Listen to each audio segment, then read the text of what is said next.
निकल गया था शायद।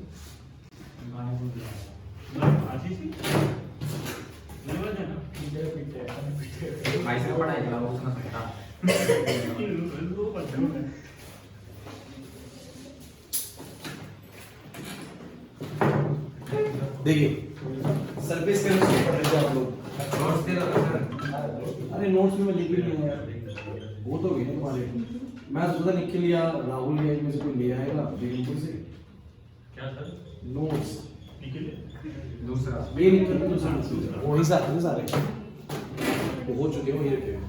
अब सरफेस केमिस्ट्री के अंदर आप लोगों ने क्या क्या पढ़ा, शुरू से अगर देखें तो बेसिकली शुरुआत में तो इंट्रोडक्शन का क्या होती है सरफेस केमिस्ट्री, फिर आपने एब्जॉर्प्शन, थोड़ा सा मैं बता रहा हूं ताकि आपको थोड़ा याद आ जाए, एब्जॉर्प्शन और एडजॉर्प्शन के बारे में डिफरेंस पढ़ा। फिर आपने दो तरह का एडजॉर्प्शन पढ़ा, एक फिजिकल एडजॉर्प्शन और एक केमिकल एडजॉर्प्शन। शायद लास्ट क्लास में थे आप? अभी मतलब इस चैप्टर की आपने एक भी क्लास नहीं ली है? आपको नहीं समझ में आएगा। हाँ जो है वो है, ऐसा है, मतलब क्या है ना, एक्चुअली में कोलॉइड्स का ना बेसिक आना बहुत जरूरी है पहले। अब आप ये बताओ, चार्ज वाली बात आनी चाहिए जी, चार्ज वाली बात अगर नहीं आएगी तो आगे का टॉपिक सारा उस पर बेस्ड है। तो मतलब जैसा आए समझने की कोशिश करना, बाकी वीडियो अटेंड करना तो आ जाएगा।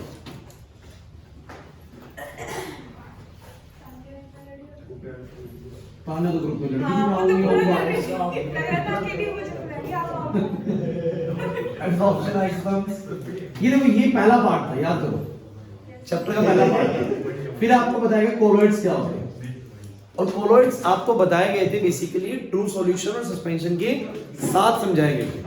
फिर आपको बताया था कोलॉइड्स पे चार्ज कहां से आता है, चार्ज ऑन कोलॉइड्स। फिर बताया गया था भाई कोलॉइड्स के ऊपर चार्ज होता है, इसी कारण सेटल डाउन नहीं होते, ये था ना। फिर बोला क्या भाई है स्कूटी की मोबाइल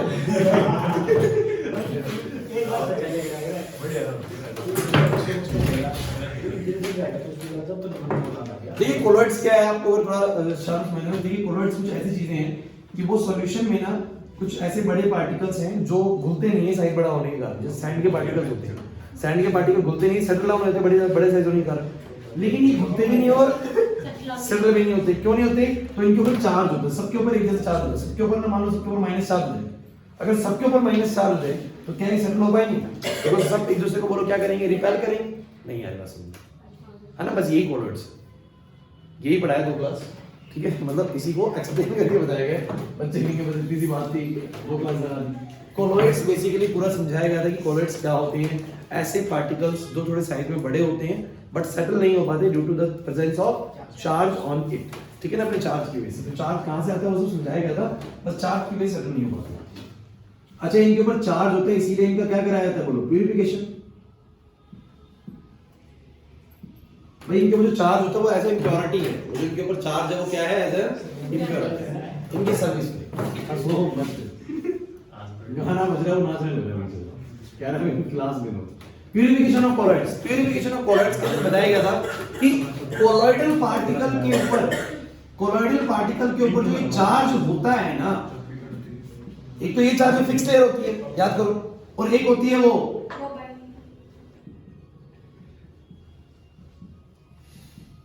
सर आप पूछ लो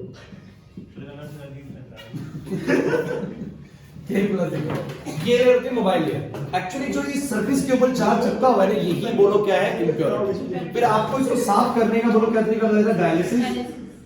फिर क्या बताया था, याद आ रहा है? ये सब बड़ा आसान है। सर ये दूसरे वाले की वीडियो में नहीं है।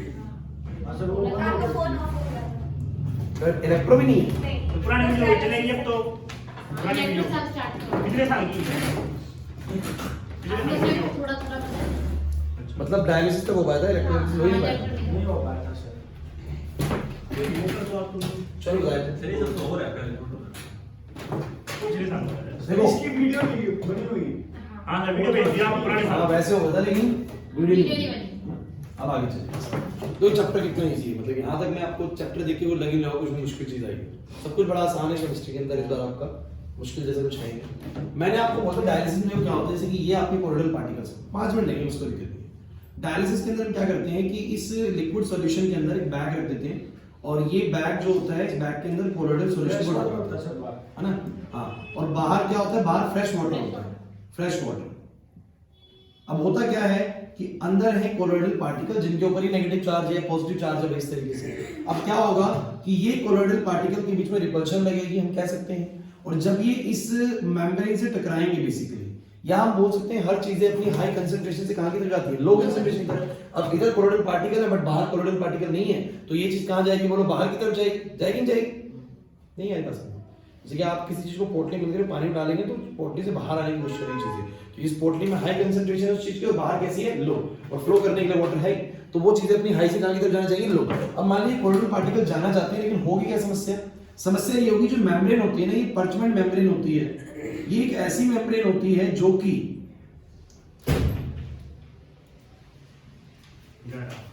जो कि कोलोइडल पार्टिकल को अपने अंदर से पास होने नहीं देती। समझ रहे बात, कोलोइडल पार्टिकल को अपने अंदर से पास होने नहीं देती, बट क्रिस्टलॉइड पार्टिकल्स को अपने अंदर से पास होने देती है। बड़ा सिंपल है। मैंने कहा पर्चमेंट मेम्ब्रेन एक ऐसी मेम्ब्रेन होती है जो अपने अंदर से कोलोइडल पार्टिकल्स को बाहर जाने नहीं देती, बिकॉज़ साइज जो होता है पोर्स का छोटा होता है, लेकिन क्रिस्टलॉइड पार्टिकल को जाने देती है। ये रे भाई क्रिस्टलॉइड पार्टिकल। तो मुझे एक बात बताओ, जब जब ये वाले पार्टिकल टकराएंगे मेम्ब्रेन से, टकराएंगे मेम्ब्रेन से, तो टकराते वक्त ये क्रिस्टलॉइड तो भाई बाहर चला जाएगा निकल के, लेकिन कोलोइडल क्या रह जाएगा अंदर, और जितनी बार ये कोलाइड करेंगे मेम्ब्रेन से उतनी बार ये क्रिस्टलॉइड बार-बार जाता रहेगा बाहर, और अंदर से क्या रह जाएगा, बोलो कोलोइडल पार्टिकल। सही है। इस प्रकार से आपके कोलोइडल पार्टिकल के ऊपर से इंप्योरिटी हटने लगती है। लेकिन आपको एक बात कही जाती है इस प्रोसेस में, लास्ट क्लास अटेंड होनी चाहिए, थोड़ा आइडिया लग जाएगा मैं क्या पढ़ाएंगे, कि आपकी ये जो इंप्योरिटी है ना बहुत ज्यादा नहीं हटानी। अगर आपने सारा चार्ज हटाने की कोशिश करी तो समस्या ये है कि सारा चार्ज हट गया तो फिर कोलोइडल पार्टिकल जाएंगे नहीं, सस्पेंशन बन जाएगी, सिंपल सी बात है। तो ये प्रोसेस समझ में आएगा, इसको बोलते हैं डायलिसिस। अच्छा, इसमें एक बात और कही जाती है कि आपको फ्रेश वाटर कंटीन्यूअसली लेते रहना भाई, जैसे कि यहाँ से फ्रेश वाटर आएगा और यहाँ से आपका वाटर प्लस क्रिस्टलॉइड जो नया चीज बना होगा वो बाहर जाता रहेगा, ऐसे ही कुछ था। तो यहाँ से फ्रेश वाटर आता रहेगा, क्यों, क्योंकि अगर आपने फ्रेश वाटर नहीं लिया तो जो क्रिस्टलॉइड बाहर आए हैं हो सकता है वो वापस से इस बैग के अंदर जाने लग जाए और फिर से क्रिस्टलॉइड अंदर चले जाएंगे, तो फिर से इंप्योरिटी आ जाएगी। बोलो सही है। लेकिन कहा गया था डायलिसिस प्रोसेस थोड़ा स्लो है, तो इलेक्ट्रोडायलिसिस नाम समझ में आ रहा है, उसमें से इतना करा गया कि देखिए ये ना अपने आप बाहर आएंगे तब जाके वो क्रिस्टलॉइड इसमें से निकल पाएंगे भाई। हमने क्या करा, हमने यहाँ पर एक प्लेट लगाई जो कि हमने एक बैटरी से कनेक्ट कर दी पॉजिटिवली चार्ज, यहाँ एक प्लेट लगाई जो कि हमने एक बैटरी से कनेक्ट कर दी, मतलब बैटरी के टर्मिनल से कनेक्ट कर दी नेगेटिव टर्मिनल से, एक पॉजिटिव टर्मिनल से और एक नेगेटिव। अब क्या होगा, अब मान लीजिए एक प्लेट यहाँ पर पॉजिटिव भी लग जाए और एक प्लेट यहाँ पर नेगेटिव भी, तो होगा क्या, सारे के सारे नेगेटिव बोलो छूट के अपने आप बाहर लगेंगे, नेगेटिव सारे के सारे निकलने लगेंगे। कोलोइड भी जाना चाहेगा तो लेकिन कोलोइड मेम्ब्रेन से बाहर आ नहीं सकता। तो अब क्या होगा, अब ये काम थोड़ा फास्ट होगा। देखिए पहले जो ये इसके सरफेस के ऊपर जो पार्टिकल है वो निकल रहे थे मेम्ब्रेन के थ्रू, और किस कारण से, क्योंकि लार्ज कंसंट्रेशन से हाई कंसंट्रेशन से लो कंसंट्रेशन से मूव कर रहे थे, तो उसकी वजह से निकल रहे थे। तो इतना फास्ट प्रोसेस था नहीं, लेकिन हमने जैसे ही इलेक्ट्रिक फील्ड लगाई, एक बैटरी एक प्लेट प्लस की प्लेट प्लेस कर दी और एक नेगेटिव की, इसके कारण से हुआ क्या कि प्लस वाले ने नेगेटिव आयन खींच दिया और नेगेटिव वाले ने पॉजिटिव आयन को, इस प्रकार से कोलोइडल अकेला रह जाएगा। बोलो है कि नहीं। तो ये वो प्रोसेस क्या होगा, इलेक्ट्रोडायलिसिस। तो डायलिसिस में ही जब इलेक्ट्रिक फील्ड का इस्तेमाल कर लेते हो तो उसको बोलते हैं electrodialysis, and this method is quite more, मतलब कह सकते हैं ज्यादा बढ़िया है एज कंपेयर टू फास्ट भी है डायलिसिस के मुकाबले। सही है कि नहीं। अल्ट्राफिल्ट्रेशन में मैंने आपको बस इतना बताया था कि अल्ट्राफिल्ट्रेशन के अंदर बेसिकली एक high graded ultra filter paper use किया जाता है।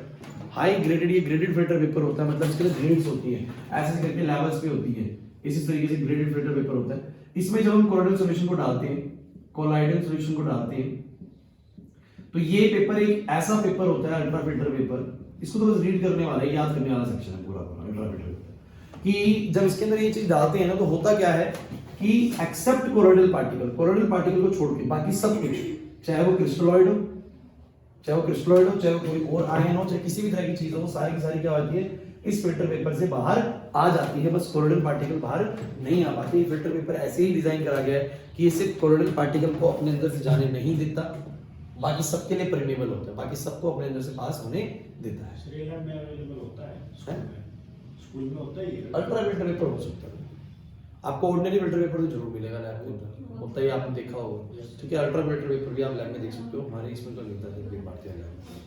ठीक है, तो मुझे बताओ अल्ट्रा फिल्ट्रेशन में क्लियर है। बेसिकली आपने बताओ प्यूरिफिकेशन में क्या क्या है। देखिए बात ये है कि कोलोइड्स को जब समझा था ना, हमने तो पढ़ा था कि कोलोइड्स बेसिकली बड़े साइज होने के बाद भी सेटल इसीलिए नहीं हो पा रहे बिकॉज इन सबके ऊपर क्या है, चार्ज। तो वो जो चार्ज है वो आया कहां से, वो अगले टॉपिक में पढ़ लिया।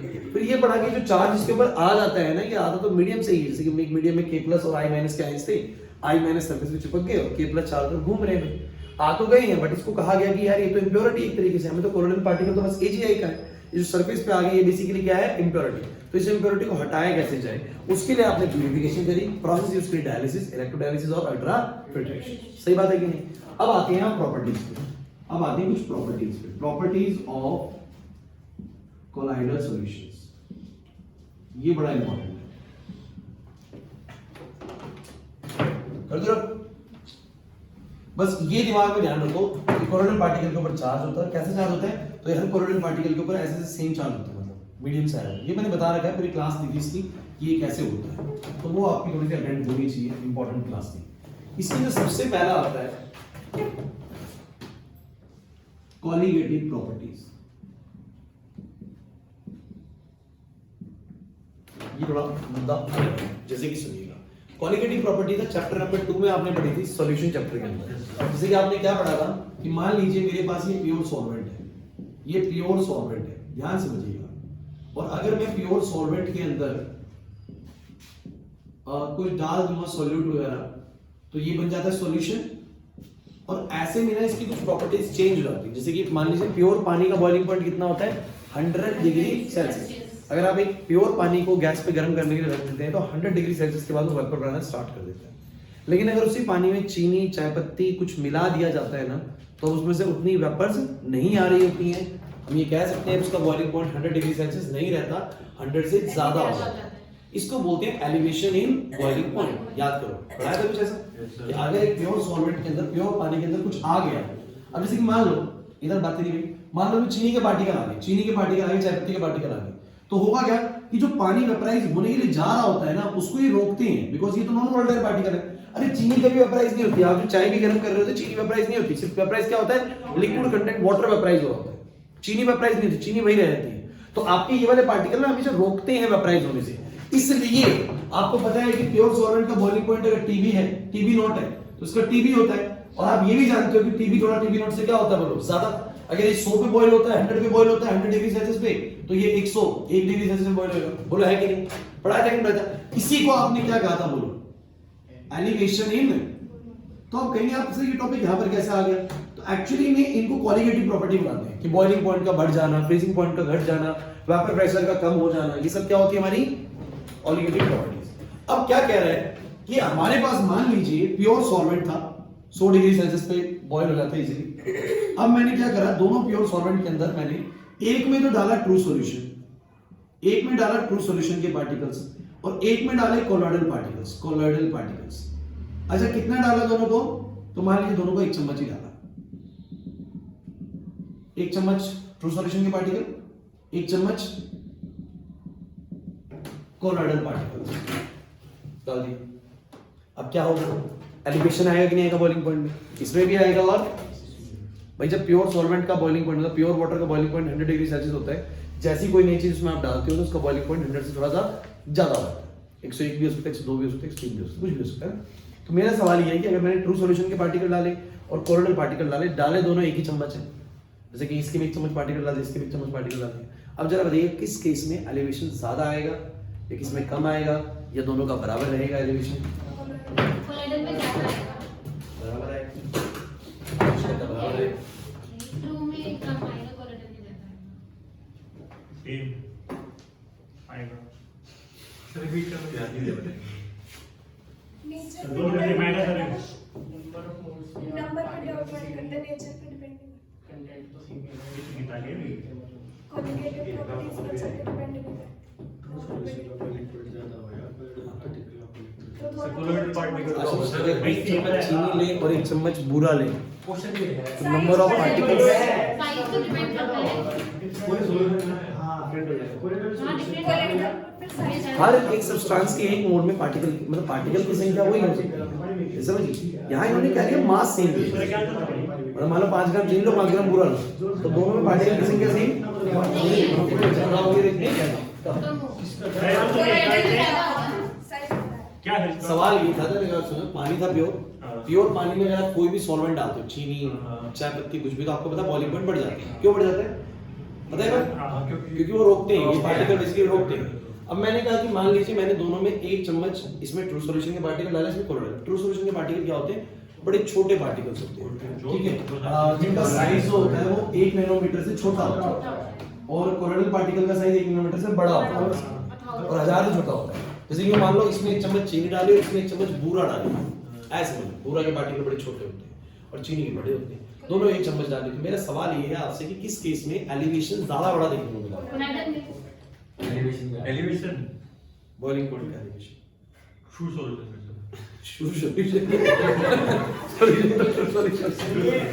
ऐसे बोलता शुरू वाला सॉल्यूशन मिक्स ट्रू वाला ट्रू में होता शुरू को होता आज पहली बार इन 2 साल में बोल रहा है, आंसर दिया किसी चीज का और शुरू बोला उसको सही यार दिक्कत नहीं है। क्या लगता है, कितनों को लगता है कि ट्रू सॉल्यूशन में एलिवेशन ज्यादा आप तो बड़ा भाई बोल रहे हैं दोनों पड़ेगा, ठीक है। तो और कितना लगता है कोलोइडल में ज्यादा है? दूसरा ये चलो कर लिया अब ट्रू सॉल्यूशन वाले ठीक है, चलिए मैं चप्पल से पड़ा हुआ है समझो। आप मुझे बताओ एलिवेशन इन बॉइलिंग पॉइंट का फॉर्मूला क्या था? आपका ये फॉर्मूला था केवीएम, एम यहां पर मोलैरिटी, एम यहां पर क्या होता है? मोलैरिटी, ठीक है। मैं एक सिंपल सी बात मैं आपको पहले बिना फॉर्मूले के समझाने की कोशिश करता हूं। आपने 1 चम्मच बूरा डाली, 1 चम्मच चीनी डाली, अब देखिए दोनों में मान लीजिए दोनों को सिर्फ 10 ग्राम डाला है, 10 ग्राम ये 10 ग्राम ये, लेकिन अब सोचिए इसके पार्टिकल की संख्या क्या होगी? कम होगी, कम होगी उसी 10 ग्राम में, और इसकी क्या होंगे? लेकिन सर साइज तो बड़ा होगा। कुछ फर्क नहीं पड़ता, नंबर ऑफ पार्टिकल्स इतने ज्यादा होते हैं, ये उधर भी था, लेकिन मैं आपको फॉर्मूलेटिक में बताया था, इसके पार्टिकल ऐसे फैले हुए होंगे, तो ज्यादा रुकावट इस केस में फेस होती है एज कंपेयर टू इस केस में। आप देख लीजिए, दोनों को देखिए, ध्यान से देखिए, ठीक है, भले ही छोटे छोटे पार्टिकल हैं लेकिन रुकावट ज्यादा पैदा करेंगे, और ये बड़े पार्टिकल हैं रुकावट कैसे पैदा करेंगे? कम। इसको समझाने के लिए मैं आपको फॉर्मूला समझाऊंगा। आपने फॉर्मूला ये पढ़ा था कि एलिवेशन जो आएगा वो आएगा केबीएम, एम होता है मोलैरिटी, और मोलैरिटी का फॉर्मूला होता है number of moles of solute, number of moles of solute upon में मास ऑफ सॉल्वेंट। ओ भैया मास ऑफ सॉल्वेंट दोनों के सेम है, केबी सेम है, इसमें डाल रहे हैं। मैं कह रहा हूं number of moles of solute, number of moles of solute मतलब पार्टिकल की संख्या कितनी है, याद करो, number of moles of solute, ये तो होता है कि पार्टिकल कितने ज्यादा हैं। अब मुझे यही लग रहा है इसको भी 1 चम्मच डालिए, इसके भी 1 चम्मच डालिए, तो नंबर ऑफ मोल्स किसके ज्यादा होंगे? बोलो, इसके ज्यादा होंगे, इसके क्या होंगे? कम होंगे। तो जिसके नंबर ऑफ मोल्स पार्टिकल की संख्या ज्यादा होगी उसके इसमें एलिवेशन भी कैसा होगा? ज्यादा। तो ये बात ध्यान रखिएगा, ऐसा पाया गया कि जब हम क्वालिटेटिव प्रॉपर्टीज को ऑब्जर्व करते हैं कि भैया हमने मान लीजिए सॉल्यूशंस में ट्रू सॉल्यूशन को भी देखा, कोलोइडल को भी देखा, तो हमने पाया कि कोलोइडल पार्टिकल्स के केस में एलिवेशंस वगैरह देखने को इतने ज्यादा नहीं मिलते। मींस क्वालिटेटिव प्रॉपर्टीज में जो चेंजेस दिखते हैं, मतलब कि एलिवेशन आया था बॉइलिंग पॉइंट में, फ्रीजिंग पॉइंट में डिप्रेशन आया था, वेपर प्रेशर कम हो जाता है, ये सब चीजें क्वालिटेटिव प्रॉपर्टी के केस में ज्यादा देखने को नहीं मिलती। मतलब कि 100 है तो हल्का फुल्का ही बढ़ेगा, ज्यादा नहीं बढ़ेगा, पर ट्रू सॉल्यूशन के केस में देखने को बहुत ज्यादा मिलती है। तो इस टॉपिक में जब आप इसकी रीडिंग करेंगे ना नोट से, तो आपको ये पता लगेगा, ये कहना ये चाह रहा है if we compare the true solution particles with the colloidal particles for the same concentration, if we put up the same concentration in the solvent, then we observe that there is a high changes in the qualitative properties in case of the true solution particle. True solution बड़ा change आया कि पहले 100 थी, अब 102 103 में boil हो रहे हैं, लेकिन इसमें कोई खास चेंज देखने को नहीं मिला क्योंकि पार्टिकल साइज बड़े थे तो इतने ज्यादा नंबर्स में हो नहीं पाए, तो चेंजेस बहुत ज्यादा देखने को नहीं मिला। नहीं है बस पक्की बात। अरे कुछ आया भी नहीं है। आंसर होता है इसके बाद क्या आता है? इसके बाद आता है Brownian movement. Brownian movement book देखो, ये जो आपके अरे आपके जो इधर बना हुआ है ना, ये जो मूवमेंट है, ये ब्राउनिंग मूवमेंट है। एक्चुअली में हमने क्या करा, हमने एक अल्ट्रा माइक्रोस्कोप से ना किसी एक कोलोइडल पार्टिकल की, ध्यान समझिएगा, हमने अल्ट्रा माइक्रोस्कोप से किसी एक कोलोइडल पार्टिकल को ऑब्जर्व करना शुरू किया कि सॉल्यूशन में रहता कैसे। तो हमने पाया कि सबके ऊपर चार्ज था, सारे के सारे भागते रहते हैं रोज। तो हमने पाया कि एक कोलोइडल पार्टिकल का जो मोशन था वो कुछ इस प्रकार का था। वो कभी इधर जाता है, कभी इधर जाता है, फिर इधर जाता है, फिर उधर जाता है, फिर इधर जाता है। समझ रहे बात को? फिर इधर जाता है, फिर इधर जाता है, फिर इधर जाता है, फिर इधर जाता है, फिर इधर जाता है। समझ रहे बात को? क्यों ऐसा हो रहा है? सब पे चार्ज है तो एक पार्टिकल हमेशा दूसरों से टकरा के इधर उधर घूमता रहता है। Is that okay? रास्ता भटक चुका है। तो ये जो मोशन आपको दिखाया गया किसका मोशन है? कोलोइडल पार्टिकल का। हो सकता है आपको एक डायग्राम बना के देते, ऐसा डायग्राम बना के देते, बोले कि बताइए ये जो अगर किसी पार्टिकल का मोशन है तो ये ट्रू सॉल्यूशन के पार्टिकल का मोशन है, कोलोइडल का मोशन है या सस्पेंशन का। तो ये ब्राउनिन मूवमेंट होती है, इस मूवमेंट को क्या कहते हैं? ब्राउनिन मूवमेंट। और ये जो मोशन है किसका है? वो कोलोइडल पार्टिकल। ठीक है, और यही मूवमेंट है जो उसको सेटल होने नहीं दे रही है। इसी मूवमेंट के कारण चलता रहता है हमेशा, सेटल डाउन नहीं। ब्राउनिन मूवमेंट हमारा नेक्स्ट पॉइंट था। तो प्रॉपर्टीज में पहला था कोलोइडल प्रॉपर्टीज, कोलिगेटिव प्रॉपर्टीज कि भैया कोलोइडल के केस में, कोलोइडल पार्टिकल्स के केस में, कोलोइडल सॉल्यूशन के केस में आपको बहुत ज्यादा कोई बदलाव देखने को नहीं मिलेंगे, ना एलिवेशन, ना डिप्रेशन, ना वेपर प्रेशर में कुछ बदलाव देखने को मिलेगा। हाँ, ट्रू सॉल्यूशंस में देखने को मिलते थे, बट कोलोइडल में कोलिगेटिव प्रॉपर्टीज में बदलाव देखने को नहीं मिलेंगे। इसलिए इस चैप्टर में इसके बारे में ज्यादा स्टडी करी नहीं जाएगी। ठीक है, उसके बाद मैंने आपको क्या पढ़ाया? Brownian movement. पक्का? इसके बाद ना आपकी नोट्स के हिसाब से अगर चला जाएगा तो चार्ज आता है, चार्ज ऑन कोलोइड्स। तो मैं आपको पहले ही मैंने बोला था, मैं आगे ले आया था आपको, वो आगे ले आया था ये वाला टॉपिक था। ठीक है, फिर मैं आपको वापस ले जाता। तो ये वाला टॉपिक मैं ऑलरेडी आपको करवा चुका हूं। Is that okay? पक्की बात। इसके बाद एक टिंडल इफेक्ट है। टिंडल इफेक्ट के अलावा क्या है बताना जरा मुझे? इलेक्ट्रोफोरेसिस है। टिंडल बाद में कराऊंगा, इलेक्ट्रोफोरेसिस देखिए। इलेक्ट्रोफोरेसिस वही बड़ा जरूरी टॉपिक है, इलेक्ट्रोफोरेसिस। ठीक है, इलेक्ट्रोफोरेसिस क्या है? ये बेसिकली एक एक्सपेरिमेंट था जो किसी ने बोला कि देखो भाई ऐसा है कि आपके कोलोइडल पार्टिकल आप कह रहे हो सेटल नहीं हो रहे। तो किसी ने क्या पता कोई और रीजन हो, चार्ज वाला रीजन ना हो, क्योंकि ये अब तक की assumption थी कि भैया सेटल नहीं हो रहे हैं बड़े साइज होने के बाद भी, तो डेफिनेटली इनके ऊपर कोई चार्ज है, वो चार्ज भी एक जैसा है। क्योंकि अगर अलग अलग चार्ज होता तो एक पे प्लस एक पे माइनस में मिलकर न्यूट्रल कर देते और फिर सेटल हो जाते। तो ये सेटल नहीं हो रहे, इसका मतलब है कि इन सबके ऊपर एक जैसा चार्ज है। इस बात को एक्सपेरिमेंटली प्रूव किसने करा था? इलेक्ट्रोफोरेसिस ने। Electrophoresis is just a experiment which can prove, which is used to confirm the charge on the colloidal particle.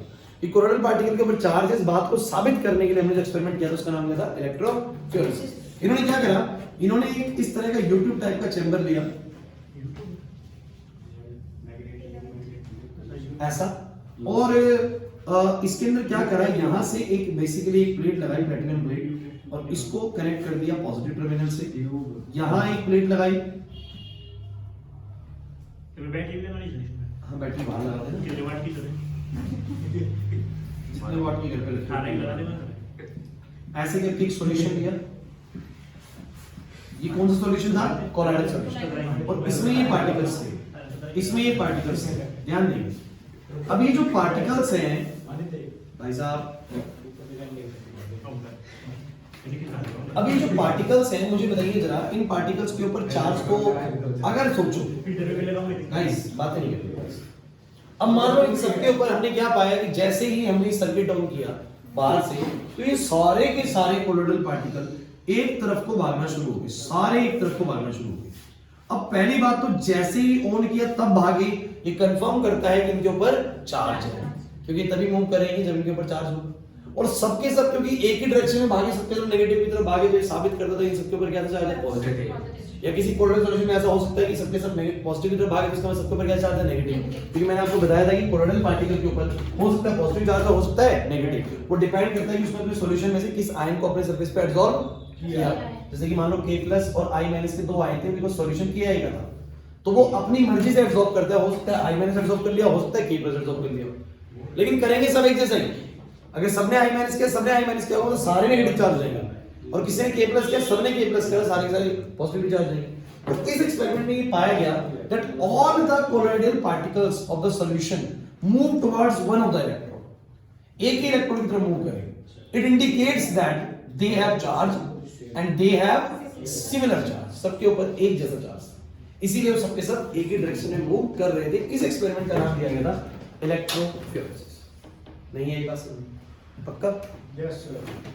ये हमारी नेक्स्ट प्रॉपर्टी हो गई। इसके बाद क्या आया था? इसके बाद था टिंडल इफेक्ट। वो हटा देंगे टिंडल इफेक्ट। टिंडल इफेक्ट बेसिकली आप मुझे बता सकते हैं टिंडल इफेक्ट क्या था? लाइट के पाथ में पार्टिकल्स। हाँ, लाइट के पाथ में पार्टिकल्स क्यों दिखते हैं पता है? लाइट की स्कैटरिंग होती है। बेसिकली देखो हमें कोई भी चीज क्यों दिख रही है, मुझे आप क्यों दिख रहे हैं? बेसिकली आप इतने बड़े पार्टिकल्स हैं कि आपसे जो लाइट जो आपके पास आती है वो लाइट आप इजीली स्कैटर कर देते हैं ना। आपसे लाइट टकराती है, फैलती है चारों डायरेक्शन में। जैसे कि आपको स्नेहा सबको दिख रही है रूम में, मुझे भी दिख रही है, आपको भी दिख रही है। रीजन की जो लाइट आई है, लाइट इससे टकरा के एक्चुअली चारों डायरेक्शन में स्प्रेड है, तो आपको सबको दिख रही है बिकॉज इससे लाइट हर एक की आईज में जा रही है और आईज रिट्रेस करके देख लेती स्नेहा बैठी हुई। लेकिन सोचिए कि अगर कोई पार्टिकल इतना छोटा है कि वो लाइट को स्कैटर ही ना कर सके। जैसे कि समझिए, मान लीजिए पानी के फ्लो में पानी फ्लो कर रहा था और रास्ते में कोई ऐसी चीज आ गई जो बड़ी स्थिर टिकी हुई है, तो पानी उससे टकराएगा और पानी फैलेगा ऐसे करके, इधर उधर फैलेगा, ऊपर नीचे जाएगा। लेकिन सोचिए कोई ऐसी हल्की फुल्की चीज आई थी कि पानी ने क्या करा, फ्लो करते करते उसी को रास्ते से हटा दिया, चलो है ना, स्कैटर ही नहीं हुई, उसी को उड़ा दिया रास्ते से। समझिए इस बात। तो क्या ऐसे में पानी स्प्रेड आउट होगा? ऐसे में स्कैटर नहीं होगा। अगर कोई हल्की फुल्की चीज पानी के रास्ते में आए तो उसको उड़ाते हुए चली जाएगी, स्कैटर नहीं होगी। अभी इस रूम में बहुत सारे डस्ट पार्टिकल्स हैं, पता है आपको नजर नहीं आ रहे। बहुत सारे डस्ट पार्टिकल्स हैं, वो आपको नजर नहीं आ रहे। ठीक है, अब क्यों नहीं आ रहे नजर? बेसिकली इसका कारण है कि पार्टिकल साइज में बहुत छोटे हैं, और साइज में अगर बहुत छोटे हैं तो जो लाइट आ रही है बेसिकली वो छोटे पार्टिकल उस लाइट को स्कैटर नहीं कर पा रहे। स्कैटर नहीं कर पा रहे तो वो लाइट आप तक आ नहीं पा रही और आप उसको देख नहीं पा रहे। किसी भी चीज को देखने के पीछे कारण है कि उसके पास उससे लाइट आनी चाहिए। अब उन 10 पार्टिकल से लाइट नहीं आ रही। ठीक है ना? तो बेसिकली आप समझिए इस चीज को कि हमने ना एक्सपेरिमेंट में ये पाया कि अगर हम दो तरह के सॉल्यूशन लेते हैं, एक ट्रू सॉल्यूशन लेते हैं और एक क्या सॉल्यूशन लेते हैं, कोलाइडल सॉल्यूशन लेते हैं, और यहां से हम इसके ऊपर लाइट डालते हैं किसी तरीके से, तो हम ये पाते हैं कि हमें ना ऊपर से देखने पर इसका पाथ ना विजिबल नहीं होता, ये पाथ हमें डार्क ही नजर आता है। जिस रूम में हम मान लीजिए वहां डार्क है, तो लाइट ना हमें ये ट्रू सॉल्यूशन का पार्टिकल नजर ही नहीं आया। क्यों नहीं आया? क्योंकि इसके पार्टिकल इतने महीन थे, इतने छोटे पार्टिकल्स थे कि लाइट को स्कैटर नहीं देख पाए। लेकिन जब लाइट इस कोलाइडल सॉल्यूशन से गई तो इन पार्टिकल्स ने क्या करा, लाइट को ऐसे करके स्कैटर करा, और स्कैटर करा तो हम यहाँ पर देख लीजिए आप टिका बैठे थे। सर फिर ये लाइट पास कैसे होगी? तो सॉल्यूशन से ये दोनों नहीं, लाइट तो पास हो जाएगी, बस इससे स्कैटर नहीं होगी, लाइट सीधी निकल जाएगी, बस स्कैटर नहीं होगी। तो मतलब कह सकते हैं ट्रू सॉल्यूशन विजिबल होगा ना सर? नहीं होगा, जैसे कि इफेक्ट का पाथ दिखता है तो वो नहीं होगा, तो सॉल्यूशन नजर आ जाएगा। आपको इधर रखा हुआ एक भी पार्टिकल नजर नहीं आ रहा, इसका मतलब है डार्क है बेसिकली। और क्यों डार्क है बेसिकली? क्योंकि वहां के कोई भी पार्टिकल लाइट को स्कैटर देखो, आपको तो चित्र दिखेगी ना जब आपके पास रेज आएंगी वहां से, अब वो सीधे जा रही है, वो आपके पास आई नहीं, तो आपको वो नजर। तो ट्रू सॉल्यूशन का पार्टिकल, ट्रू सॉल्यूशन आपको डार्क में नजर नहीं आता, even in the presence of light. Even in the presence of light आपको वो सॉल्यूशन नजर, क्योंकि उसके पार्टिकल्स लाइट स्कैटर। अभी देखो लाइट है कि नहीं बताओ जरा, लेकिन आपको 10 पार्टिकल नजर नहीं आ रहे। रीजन दैट कि उसके पार्टिकल का साइज इतना बड़ा है ही नहीं। डार्क का मतलब है नजर नहीं आना, अंधेरा नहीं मतलब, समझिए। डार्क का मतलब है कि वो चीज आपको नजर नहीं आएगी, तो ये नजर नहीं आते थे, उसके पार्टिकल स्कैटर नहीं कर पाते। बट कोलाइडल पार्टिकल का साइज अच्छा खासा बड़ा साइज होता है, ये स्कैटर कर देते हैं, आप देखते हैं आपको पूरा पाथ दिखने लग जाता है, ये वाला पाथ विजिबल होता है, ये वाला पाथ विजिबल नहीं होता। तो रीजन क्या है समझ में आ रहा है? इसको बोलते हैं टिंडल इफेक्ट, और टिंडल इफेक्ट आप बोल सकते हैं ट्रू सॉल्यूशन में देखने को नहीं मिलता, बट कोलाइडल पार्टिकल में देखने को मिलता है। ठीक बात। फिर आपसे वो पूछता है कि what are the two requirements, what are the two conditions to show Tyndall effect. Tyndall effect को शो करने के लिए क्या दो कंडीशंस होनी चाहिए? तो देखिए इन्होंने क्या कहा, इन्होंने बिल्कुल फिजिक्स वाला इस्तेमाल है यहाँ पे। कहते हैं the size of the particle should not be much laser. Particle का साइज बहुत छोटा नहीं होना चाहिए। एग्जैक्टली बताया भी कितना छोटा नहीं होना चाहिए।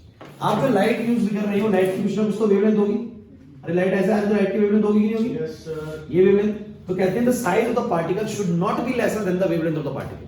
पार्टिकल का साइज उसकी वेवलेंथ से छोटा, जैसे वेवलेंथ होती है ना, वेवलेंथ होती है 300 नैनोमीटर 200 नैनोमीटर ऐसे करके होती है वेवलेंथ। तो कह रहा था particle size should not be lesser than the wavelength of the light used. अब थ्रू सॉल्यूशन के पार्टिकल होते हैं 1 नैनोमीटर छोटे, और जो भी आप लाइट यूज करते हैं ना, चाहे कोई भी लाइट यूज कर लीजिए, रेड, ब्लू, ग्रीन, इन सबकी 300-400 नैनोमीटर की वेवलेंथ होती है, तो आपको नजर नहीं आते क्योंकि उनका पार्टिकल साइज छोटा है। लेकिन कोलोइडल पार्टिकल तो 1 नैनोमीटर से 1000 नैनोमीटर के बीच में, और नजर आएंगे नहीं आएंगे।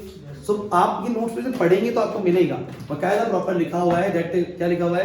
The size of the particle should not be lesser than the wavelength of the light used. नहीं आ रही बात समझ? स्नेहा मिली क्या? नहीं क्या नहीं लिखी? लिखा। इंटेलेक्ट में नहीं लिखा हुआ? नहीं ये नहीं लिखा। तुम कहां Zoom करो। लोड पे कहो तुम। स्लाइड पे नहीं देखो टंडल इफेक्ट। दिखाना कर इसको।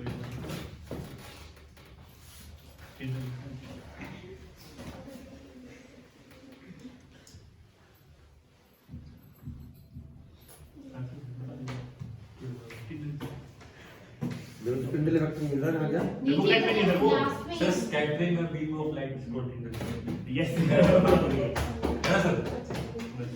अच्छा, इसमें ना मैंने क्वेश्चन फॉर्मेट में डाला था। हां भाई ये क्वेश्चन में डाला हुआ है।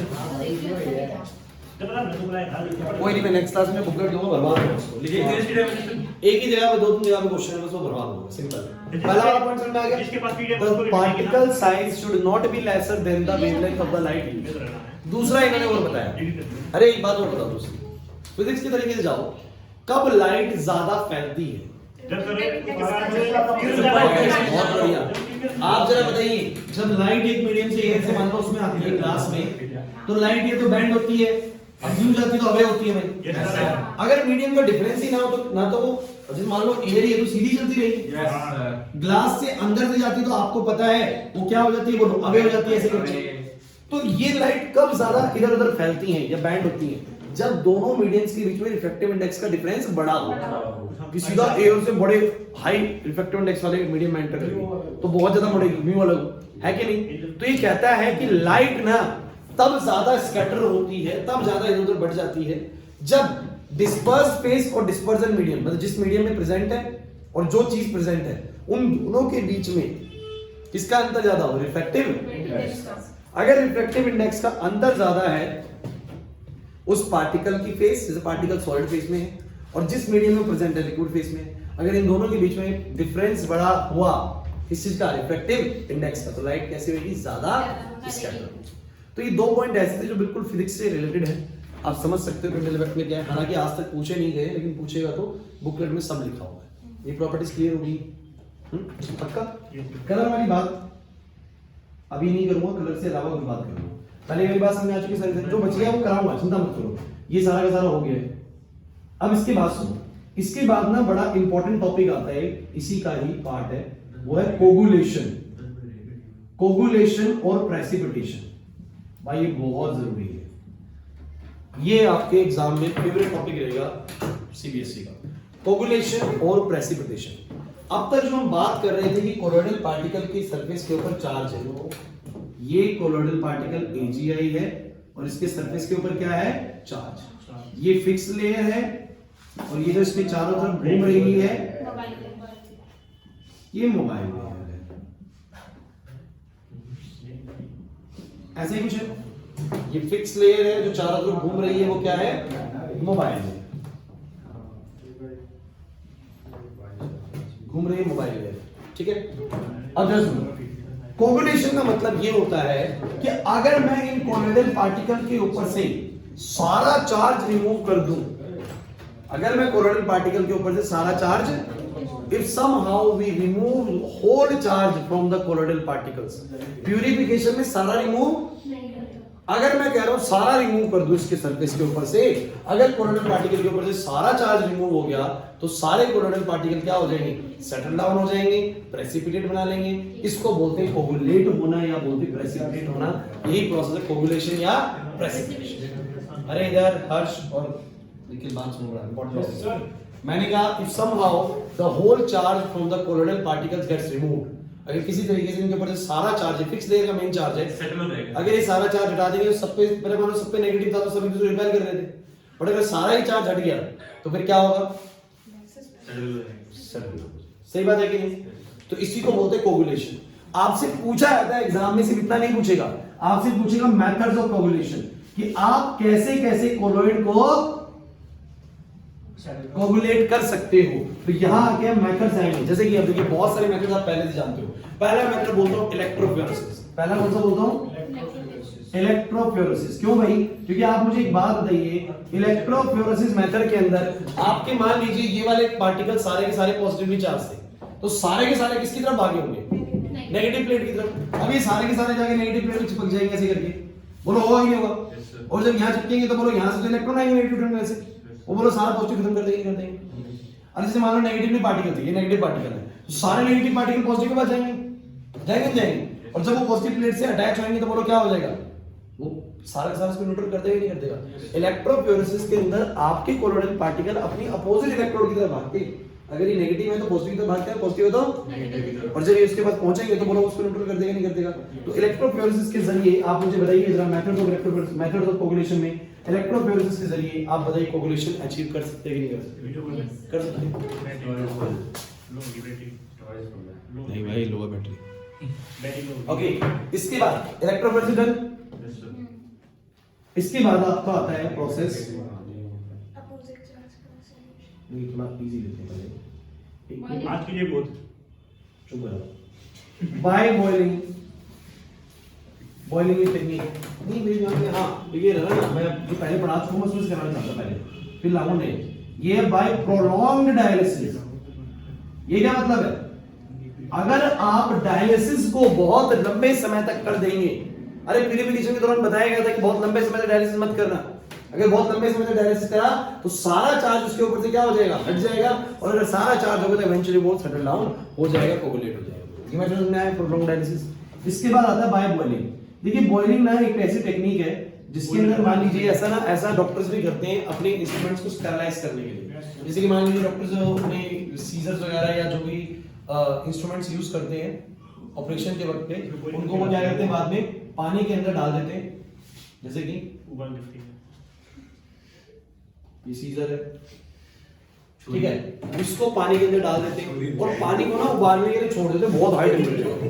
क्या होगा? फूल है वो, फूल चोरी का बनाना सर, ये हुआ है ऐसे अब इसके अंदर क्या करा उन्होंने, इस पानी को बहुत ज्यादा उबाला। उबालने से क्या होता है, जो सीजर के ऊपर लगे हुए जो बैक्टीरियाज होंगे या जो भी चीज होगी, ब्लड वगैरह की जो पार्टिकल्स होंगे, वो सारे के सारे क्या हो जाएंगे? छूट जाएंगे वहां से। बॉयल करने से जो चीज चिपकी हुई होती है सरफेस वो क्या हो जाती है? हट जाती है।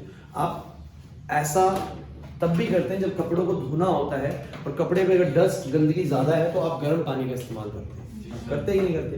गर्म पानी की खास बात क्या होती है? गर्म पानी की खास बात होती है उसमें सरफेस टेंशन नहीं होती। सरफेस टेंशन मतलब पार्टिकल्स एक दूसरे के साथ नहीं होते, फैले हुए होते, खुले हुए होते हैं।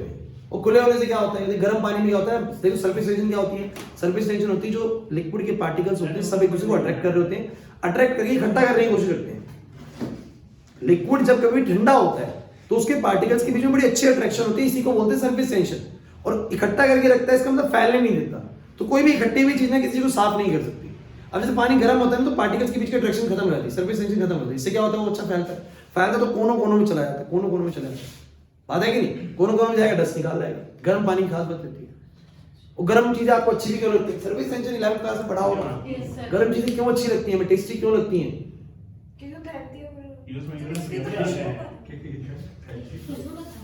आंसर की वीडियो देखी तुमने? सर एक चीज बताओ, उन्होंने बड़ा अच्छा एक्सप्लेन क्या किया। पढ़ी देखी ना? उन्होंने एक्चुअली देखिए गरम चीज क्यों हमें अच्छी लगती है जनरली। देखिए गरम चीज जब भी हम कोई चीज लेते हैं, मान लीजिए सूप है या चाय है, कोई भी चीज है, गरम चीज जनरली हमें अच्छी से लगती है। उसकी मैं खांडा है। नहीं अंडा गरम चीज जो है ना वो ज्यादा फैली हुई होती है। गरम चीज ज्यादा फैली होती है, ठंडी चीज सुखड़ी हुई होती है। अब हमारी जो जीभ होती है ना बेसिकली, इसमें क्या होते हैं? अलग अलग टेस्ट जोन होते हैं। जैसे कि कुछ ऐसा जोन होता है जहां पर आपको मीठा स्वाद आता है, कुछ जगह तीखा स्वाद आता है, कुछ ऐसा जोन होता है जीभ के ऊपर जहां पर आपको टेस्ट ही नहीं आता। अब जो गर्म चीज होगी ना वो पूरी की पूरी जीभ पे फैलेगी। बात को समझिए, गर्म चीज क्या होगी? पूरी की पूरी जीभ पे फैलेगी तो आपको सारा टेस्ट आएगा। ठंडी चीज क्या होगी? खट्टी हो रही होगी, सिकुड़ी हुई होगी। सिकुड़ी हुई होगी तो क्या होगा? वो आपको उतना टेस्ट नहीं दे पाएगी, बिकॉज वो पूरी की पूरी जीभ पे नहीं फैल पाती। इससे ठंडी चीजें आपको कम स्वाद लगती हैं, इतनी ठंडी चीजें टेस्ट नहीं आ रहा। अरे सभी चीजों के लिए अच्छा नहीं ये होगा। नंबर कहाँ है अभी तो नहीं सर आपने बैंक जुगाली कैसे करती है? हमने क्यों एक्चुअली क्या कर रही हो वो पूरे खाने को ना चारों तरफ सर वो पचा के लेती है। एक्चुअली में इससे क्या होता है, इससे खाना जो है ना टाइम पास हो जाता है सर उनका। और अगर खाना पूरे मुंह में घूमेगा ना तो उसका टेस्ट भी ज्यादा है। ये बताया अब से यूं नहीं कि जुगाली करते खाना खाना, ठीक है ना? समझिए बात। चलो खाने वाले की बात की बड़ी करती है। हाँ पूरी चीज़ को बाय बॉइलिंग का मेथड ये है कि जब आप बॉईल करेंगे ना तो जो ये चार्ज इसकी सरफेस में चिपके हुए हैं ये क्या हो जाएंगे, हट जाएंगे। अरे होगा कि नहीं होगा? ये चार्ज जो इसके सरफेस पे क्या हट जाएंगे, और अगर ये हट गए तो फिर क्या हो जाएगा बोलो?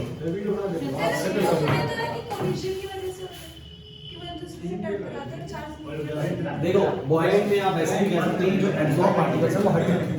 कॉलिजन में आप उसका पॉजिटिव या पॉजिटिवली चार्ज कर रहे हैं। सर ये जट कम पड़ी क्यों ना आया कह सकते हैं वो चीज भी, लेकिन मेन रीजन होता है कि बॉइलिंग करने से जो फोर्स ऑफ अट्रैक्शन है वो क्या हो जाएगी, वीक पड़ जाएगी पार्टिकल वहां से अलग हो जाएगी। काऊ की कितने स्टमक होते हैं? हेलो बता दो 4 हैं जापान हम जियो से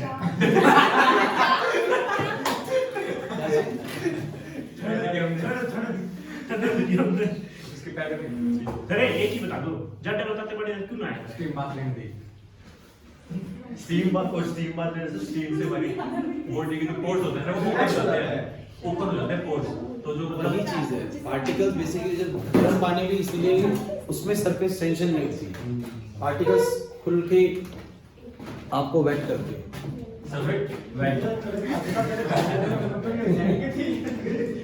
सर आगे से कोई टेंशन नहीं लेडी सब गरम कर रहा है ठंडे में टेंशन हो रहा है। आइए हाँ टेंशन होती है। आइए by boiling bye prolong dialysis ये सब हो गया। अब सुनिए इसके बाद होता है बाय भाई साहब by mutual coagulation. Mutual coagulation, अच्छा इनके बारे में एक्सप्लेनेशन मैंने पूरी दी हुई नोट्स के अंदर। म्यूचुअल कोगुलेशन का मतलब ये है जैसे कि आपको पता है कि कोलोइडल पार्टिकल नेगेटिव चार्ज भी हो सकते हैं और पॉजिटिव चार्ज। और मैंने आपको इसी चैप्टर में कराया था कि एजीआई के ऊपर एक केस थे कि सारे पार्टिकल नेगेटिव चार्ज थे, और एक केस थे कि जिसमें एजीआई के सारे पार्टिकल के ऊपर कैसा चार्ज आ रहा था, पॉजिटिव। और याद है वो तो डिपेंड करता है कि मीडियम के अंदर से कौन सा आयन उसके साथ क्या कर रहा है, मैच कर रहा है, एग्जांपल कर रहा है, बोला है कि नहीं? तो अब मान लीजिए आपने क्या करा, दो डिफरेंट चार्ज वाले कोलोइडल सॉल्यूशन को मिक्स कर दिया एक दूसरे में, एक पॉजिटिवली चार्ज वाले कोलोइडल सॉल्यूशन को और एक नेगेटिवली। अब मान लीजिए आपने दो सॉल्यूशन ऐसे मिला दिए, एक सॉल्यूशन कैसा था बोलो, एक ऐसे पार्टिकल्स थे, एक ऐसा सॉल्यूशन था जिसके सारे पार्टिकल कैसे चार्ज है बोलो, पॉजिटिवली, और एक ऐसा जिसके सारे पार्टिकल कैसे बोलो, नेगेटिवली चार्ज। आपने दोनों को मिला दिया तो होगा क्या कि जो ये इसके पॉजिटिवली चार्ज पार्टिकल है वो उसके नेगेटिव हो जाएगी। नेगेटिव चार्ज पार्टिकल से टकराएंगे, मिलेंगे, तो बोलो नेगेटिव पॉजिटिव मिलके क्या हो जाएगा बोलो, न्यूट्रल, और सारे पार्टिकल सेटल हो जाएंगे। इसको बोलते हैं म्यूचुअल कोगुलेशन करना, मतलब इसने उसको कोगुलेट किया, उसने इसको कोगुलेट किया, that is called mutual coagulation. सही बात है। लास्ट मेथड होता है बाय एडिंग इलेक्ट्रोलाइट। पढ़ा होगा कि सारा तुमने ना शायद रखे हैं तो जब बता दिया इलेक्ट्रोलाइट जैसे कि मान लीजिए आपका ये पॉजिटिव या नेगेटिव चार्ज है, मान लीजिए ये सॉल्यूशन जो है नेगेटिवली चार्ज है, और आपने बाहर से कोई इलेक्ट्रोलाइट डाल दिया, लाइक मान लीजिए AlCl3 डाल दिया, AlCl3, तो इस इलेक्ट्रोलाइट में से जो Al3+ आएगा ना, Al3+ आएगा कि नहीं आएगा, वो Al3+ इन नेगेटिवली चार्ज पार्टिकल से जाके क्या हो जाएगा, कंबाइन हो जाएगा, टकरा जाएगा और इनके नेगेटिव को खत्म करने लगेगा। मींस क्या है समझिए, जब भी आप कोई इलेक्ट्रोलाइट डालते हैं तो इलेक्ट्रोलाइट में दो तरह के आयंस होते हैं, पॉजिटिव आयंस और एक नेगेटिव आयंस। अगर आपका कोलोइड नेगेटिवली चार्ज है तो पॉजिटिव वाले पार्टिकल आके इसको न्यूट्रल करेंगे, और अगर हमारा कोलोइड पॉजिटिवली चार्ज है तो नेगेटिव वाले पार्टिकल आके न्यूट्रल करेंगे, है कि नहीं? तो अब इलेक्ट्रोलाइट डालने से कोई ना कोई तो आयन ऐसा जरूर आएगा जो हमारे कोलोइडल पार्टिकल की चार्ज को क्या करेगा, खत्म करेगा, बोला है कि नहीं? अब इसके ऊपर ना एक क्वेश्चन आता है एग्जाम में, ये समझते हैं लास्ट ईयर, इसका रूल का नाम है हार्डी, ये बड़ी मुश्किल चीज है, हार्डी-सेजुल रूल। हार्डी-सेजुल रूल, ठीक है। इसमें क्या बताया, जैसे आपसे पूछे क्वेश्चन पूछा गया, इनमें से बस क्वेश्चन कर देना, आपको समझ में आ जाएगा, which electrolyte is most effective for the coagulation of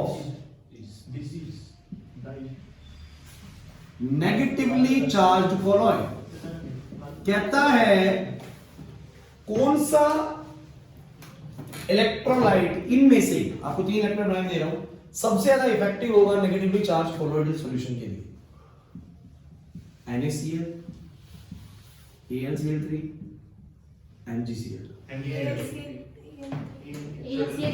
क्या क्वेश्चन है सर? कि आपके 3 इलेक्ट्रोलाइट डालेंगे सॉल्यूशन में, कोलोइडल पार्टिकल नेगेटिवली चार्ज है, ये 3 तरह के इलेक्ट्रोलाइट डाल रहे हैं, बताइए किस केस में कोगुलेशन सबसे बेस्ट होगा? NaCl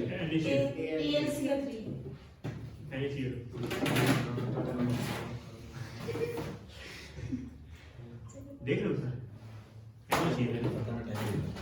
क्या है इसका? सबसे ज्यादा होगी शुरू तो कितने Audi NaCl is the right answer? NaCl। Sir NaCl हो सकता है या तो है कितने के अकॉर्डिंग AlCl? अब एक बात सोचो आप लोग, बोल सही है, ये बोलो सर। AlCl3 राइट आंसर है। भाई आप बताइए कौन सा कोलोइड था? नेगेटिवली चार्ज कोलोइड थे, तो जिसमें पॉजिटिव चार्ज ज्यादा होगा वही वाला बढ़िया रहेगा, है कि नहीं? बताओ जरा। तो आप मुझे एक बात बताओ, इसमें से कौन सा पॉजिटिव पार्टिकल आएगा? Na+। इसमें से कौन सा पॉजिटिव आएगा भैया? 3+। इसमें से कौन सा आएगा? Mg2+। अब देखो, मान लो तीनों के आपने 10-10 पार्टिकल डाले, 10 इसके 10 इसके 10 इसके, लेकिन जब 10-10 डालोगे तो इसका तो 10+ ही चार्ज आएगा अंदर, और इसका कितना आएगा? 10 पार्टिकल +30। ये ज्यादा पार्टिकल्स को खत्म कर सकता है, बोला है कि नहीं? ये सिर्फ 20 को कर सकता है कि नहीं? जरा, क्योंकि इसमें अकेले पार्टिकल में +3 चार्ज है, तो ये ज्यादा क्या करेगा बोलो? सामने वाले को कोगुलेट करेगा। नहीं है बस में। तो हार्डी से जो रूल ने क्या कहा कि for the coagulation of a colloidal solution, किसी कोलोइडल पार्टिकल का किसी कोलोइडल सॉल्यूशन का अगर हमें कोगुलेशन करना है तो वो वाला इलेक्ट्रोलाइट ज्यादा इफेक्टिव है जिसका वैलेंस बड़ा है। वैलेंस मतलब बैलेंस +3 इसका +2 इसका +1 नहीं है बस। जैसे कि उल्टा भी पूछ सकता है कि इनमें से कौन से इलेक्ट्रोलाइट का आयन सबसे ज्यादा इफेक्टिव होगा। क्वेश्चन क्या पूछा इन्होंने? Cl-, एक दे दिया PO4 3-, एक दे दिया SO4 2-, और बोला कि बताइए पॉजिटिवली चार्ज कोलोइड है। कैसा कोलोइड है? तो बताइए इनमें से कौन सा इलेक्ट्रोलाइट का आयन सबसे इफेक्टिव है? अगर पॉजिटिवली चार्ज कोलोइड है तो कौन सा आयन सबसे ज्यादा इफेक्टिव रहेगा उसको कोगुलेट करने के लिए? तो ये वाला। अरे नहीं है बस, क्योंकि इसके ऊपर 3- का चार्ज है, इसके ऊपर 2- का चार्ज है, इसके ऊपर Cl- है। Is that okay? Yes sir. बताओ क्या समस्या आ रही है? पक्का एडिंग इलेक्ट्रोलाइट भी समझ में आ गया? इस तरह का क्वेश्चन भी आप पक्का कर पाओगे जो मैंने बताया? बताओ क्वेश्चन में ना चैप्टर की एंडिंग में पहुंचे। कुछ चीजें बची हैं, lyophilic, lyophobic, macromolecular colloids, multimolecular colloids, associated colloids next में और फिर कोलॉइड के टेबल्स। ये सब बचा हुआ है, बाकी सारा खत्म हो चुका है। समझ में आ गया? चैप्टर बहुत ही इजी है।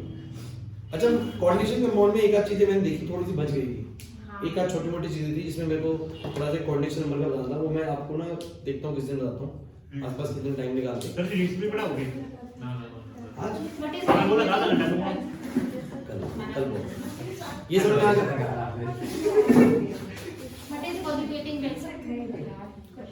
नहीं हो, बहुत सारी चीजें कट गई हैं। आप इमल्शंस काट दीजिए, इमल्शंस कटा हुआ है और बहुत सारा कटा हुआ है, लेकिन वो सब कैटलिस्ट कटा हुआ है, एंजाइम कटा हुआ है, सारे चीजें साफ करने वाला, वो नहीं, वो मिसल वाला, वो तो है इमल्शन है, कुछ ऐसा है ना, इमल्शन है। इमल्शन नहीं है। मतलब ये मक्खी चलो कौन है? नेक्स्ट क्लास में समझ आएगी सारी चीजें, ठीक है? मैं जब फिर शुरू। अच्छा बताओ, करा दूंगी अपनी लियोफिलिक क्या अगली में करो? लियोफिलिक नहीं सर अगली क्लास में देखते हैं। मल्टी मैक्रो एसिडिटी करा दूंगा अगली में सर अगली में सर हम पहले आए थे। हम पहले आए थे सर। अगली में। अगली सुनो मेरी बात ध्यान से, अगली क्लास बैठ के बताओ। अगली में अगली क्लास में क्या है ना, ये सिर्फ और सिर्फ आधे घंटे का ही मामला बचा हुआ है इसका, मुश्किल से, ठीक है? तो अगली क्लास में नया मतलब शुरू हो जाएगा। छुट्टी मत करना, कहीं सोचो लेना वो कल ही वीडियो बन गया सर वीडियो चलाने लगे आपने।